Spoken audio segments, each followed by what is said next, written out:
Greetings, salutations, respect, and love. I'm Scott. You're in the Prog Corner, and today I'm just going to be going over the 12 songs that are my personal favorites. And we're not doing like prog songs, right? So if you want to know what my favorite prog epic is, yeah, it's probably Supper's Ready. If you want to know what my favorite overall prog track is, it's probably Heart of the Sunrise. If you're looking for my favorite short prog song that could actually be considered a song, probably Cogs and Cogs by Gentle Giant. But these are the 12 songs that, I really fell in love with before 1975. Yeah, that year when I first fell in love with prog. Something magical happens at 13, but all those other years before that, my brain was developing and listening to stuff. So these are the 12 songs that definitely got into my brain and still rattle around in there, and I still love these tracks so much.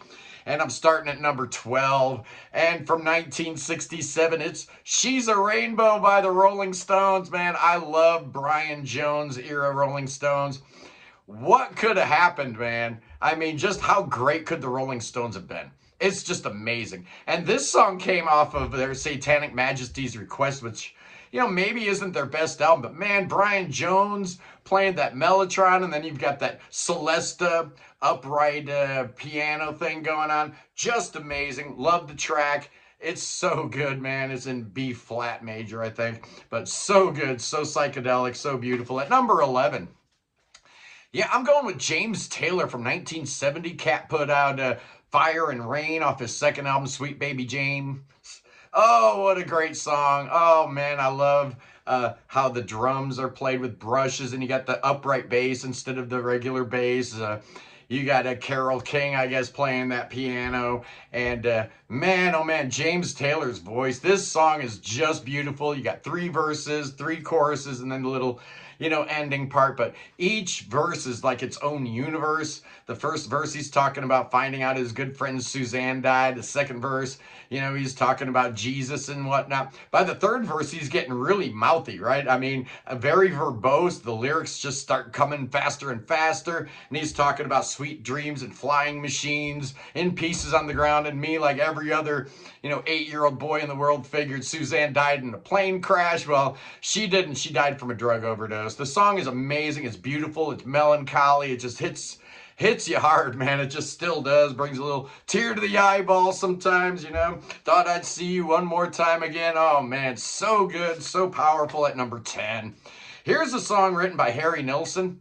He recorded it in 1968, but in 1969, Three Dog Night did a much better job of it, man. And the song is One.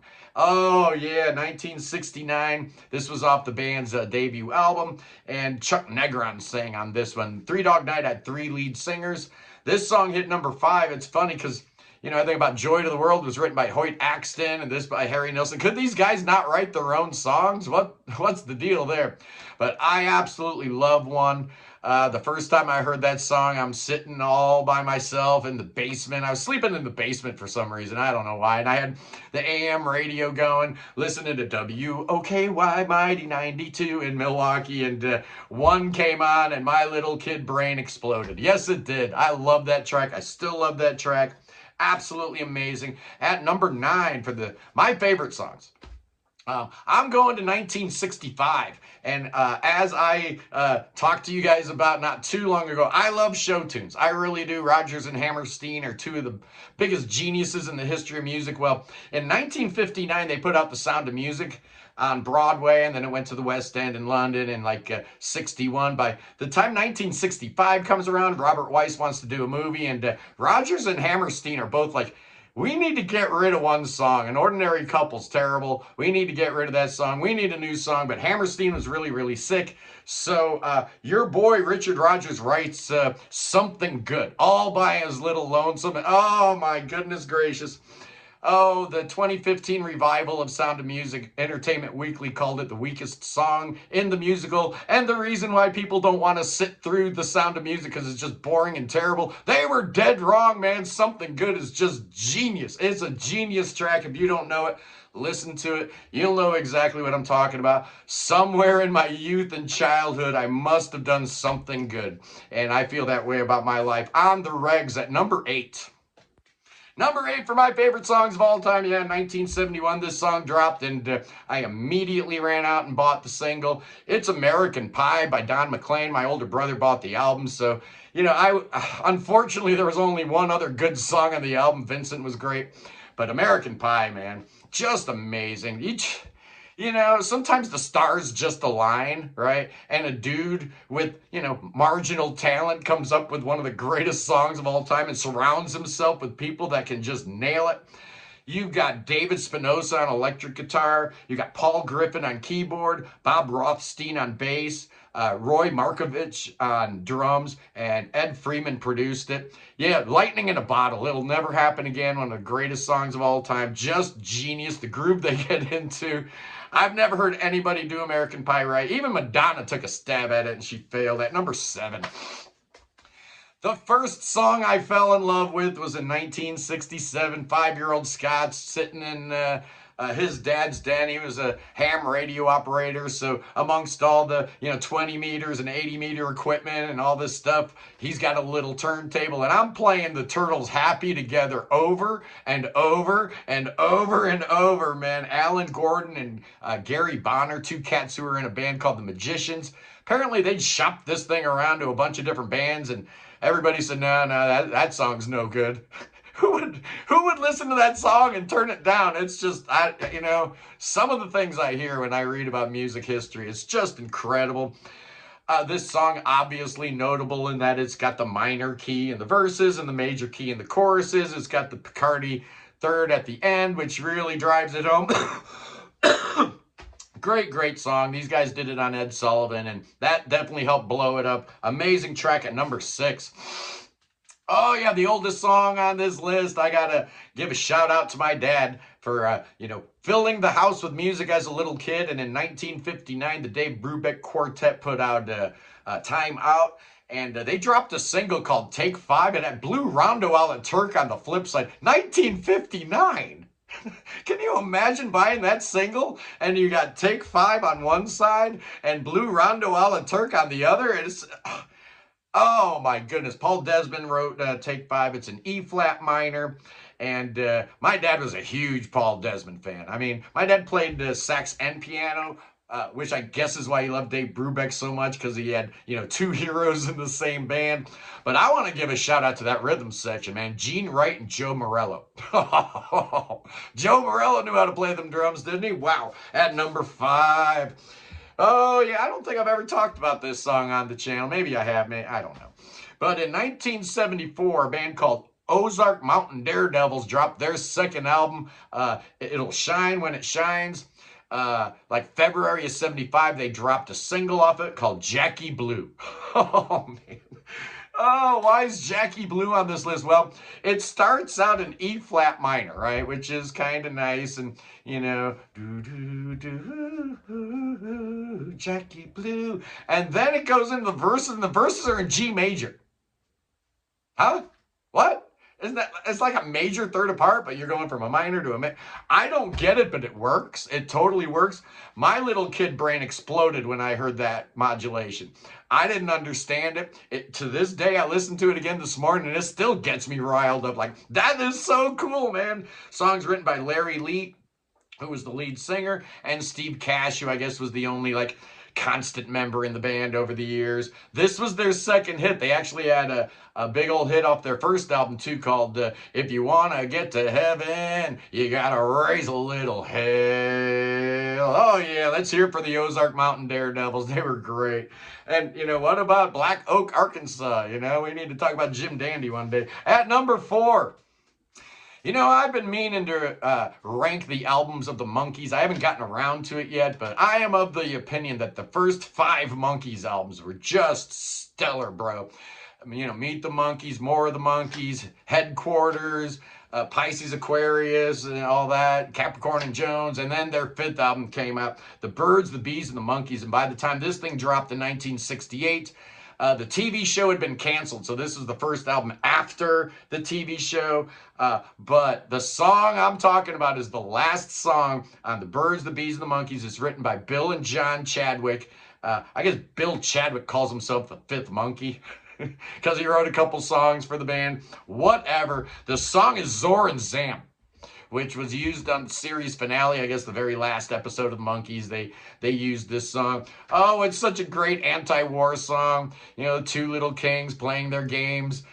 They started a war and nobody came. Oh, man, it's so good. Oh, I love Zor and Zam. Ever since the first day I heard that song, absolutely, yeah. I'm still perplexed at how great that song is. But here's my top three, boys and girls. My top three absolutely stellar tracks, man. At number 3, I had to have a Beatles song, but I thought long and hard, man. I went through their entire discography, thought about every song. What would be the best song? What's my favorite song? I love so many Beatles tracks, but I ended up landing on We Can Work It Out from 1965. This sucker dropped in December with Day Tripper on the backside. That's not enough. How about it dropped the same day as Rubber Soul? They were just like showing off at this point. It's like, we're the greatest band in the world. We're the greatest songwriters in the history of mankind. And we're going to rub it into all you other little bands and little guys trying to write songs and trying to, make a name for yourself. Do this. Try to do this. I don't think you can, man. Oh, We Can Work It Out. Such a great song. One of the few examples of John and Paul working in harmony. And this is probably why I love that Rubber Soul, Revolver era of the band so much. They kind of still were a band, even though they weren't touring anymore at this point. But they were getting along. It wouldn't take too long before the band started imploding, and that was really sad. But, George just plays the tambourine on this song. John plays the harmonium on this song. But the thing I love about this song most is probably Paul's voice and how he's, singing these words, try to see it my way, try to see it your way. We can work it out, man. And you know what? I'm not convinced. Paul's not convincing me at all. His voice sounds full of trepidation and doubt. It's just amazing. I love the darkness that creeps in to these beautiful Beatles songs in that era. Oh, just ungodly good. How are there two songs better than the Beatles? I don't know. At number 2, I'm going with Maggie May from 1971. Rod Stewart's breakout hit. Yeah, he'd been, with the Faces and whatnot. And he brings with him a guy named Martin Quittenton, who I guess Rod wanted to join the Faces. Martin said no. He was originally in a band called Steamhammer, which is like a kind of like a jazz band, I guess. But wow, this song, man, I've always loved this song. An ode to, a man's first sexual experience or whatever. Ronnie Wood on guitar, Mickey Waller on drums, Ian McLagan on Hammond, and then you got the dude from Lindisfarne, Ray Jackson on mandolin. The mandolin steals the show. It does. It's just, I love it.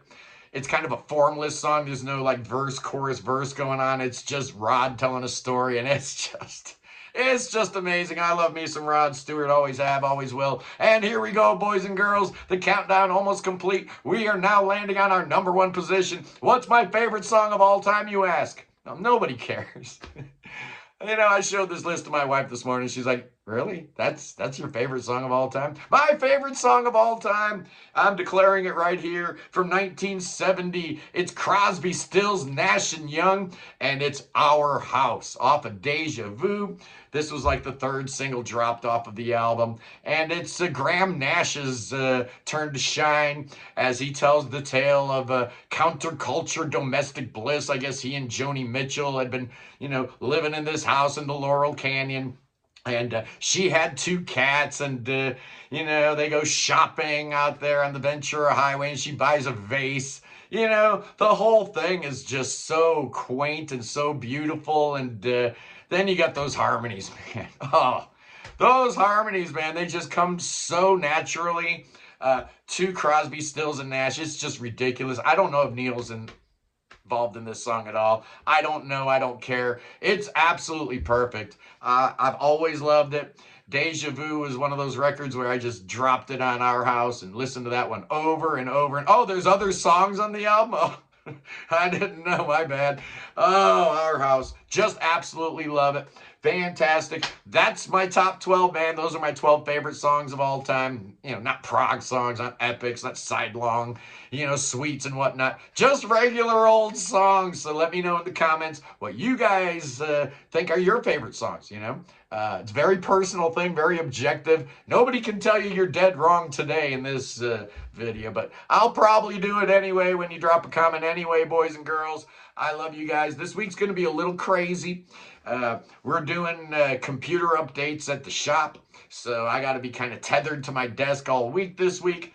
And then next week, I got a basement remodel going on, so I don't know how much noise Homeboy's going to be making, so maybe I can shoot a video next week, maybe not. I don't know, but in the meantime, you can still tune in Sunday at 11 a.m. Eastern Time, where we're doing the Prog Corner Unplugged, where we are rolling out a brand new show for our Sunday live stream with Mark Truack from Unitopia. Oh, it's going to be amazing. He's going to regale us with some music live on the channel. It's going to be amazing. Anyway, boys and girls, I love you. Free Tibet, free Ukraine, free your mind, free beer, free Willie. Subscribe to the Prog Corner, and God save the king. Save King Chucky. Chucky needs your saving. Oh, yeah, he does. You know what else he needs? He needs some snakes. Oh, Chucky needs some snakes. Oh, yes, he does. Absolutely, he does, because he's going to be coming to America, and he's going to dance with them snakes. Woo! Oh, yeah, we're dancing with snakes. Me and King Chucky dancing with snakes all day long, singing our song. I love you guys. I'll see you Sunday. Peace.